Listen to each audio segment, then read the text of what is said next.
I'm Jasmine Gailer, I'm a cancer survivor, and this is my scar story.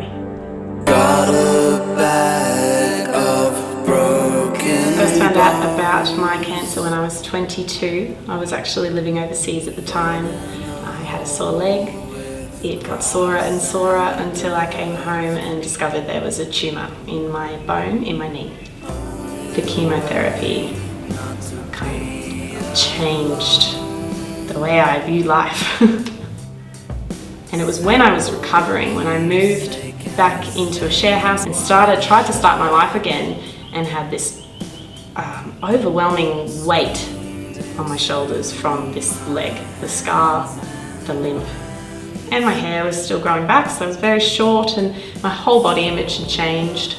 And a lot of my focus was on hiding that scar and being really ashamed of it and being ashamed of my story. And that was when I realised, okay, all my issues are based around this.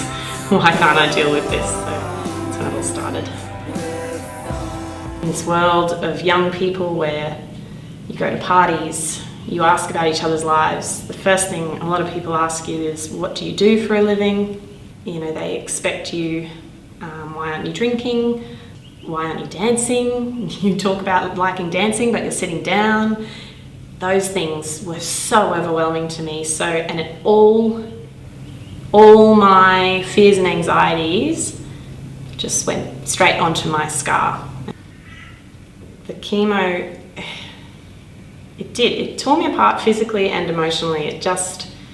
I felt like it just wrecked me as a person. And the scar was basically this physical reminder, this physical, tangible thing that was causing my distress, and that caused me to be less me and less attractive, less able to deal with life.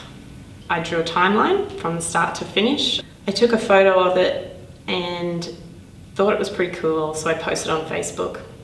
And just that small act of putting it out there to the world felt really liberating. I'll tell you a bit about Scar Stories. It's a not-for-profit organisation centred around our photography, our images of young adolescent and young adult cancer survivors with scars from their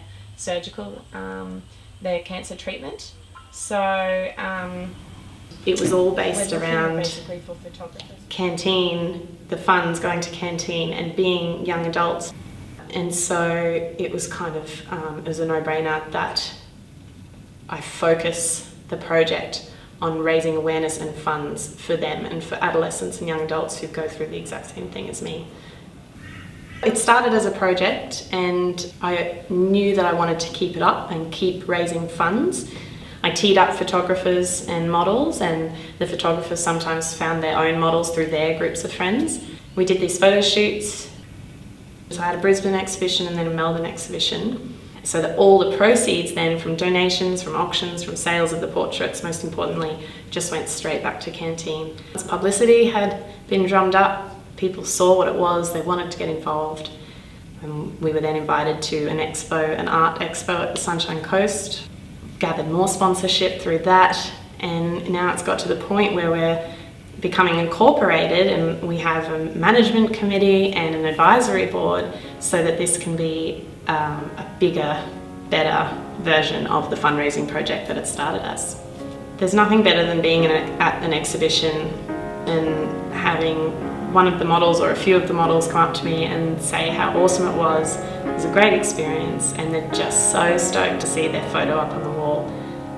The only thing better than that is probably when their parents come up and say, you know, you've made my child look amazing. You know, how proud they are.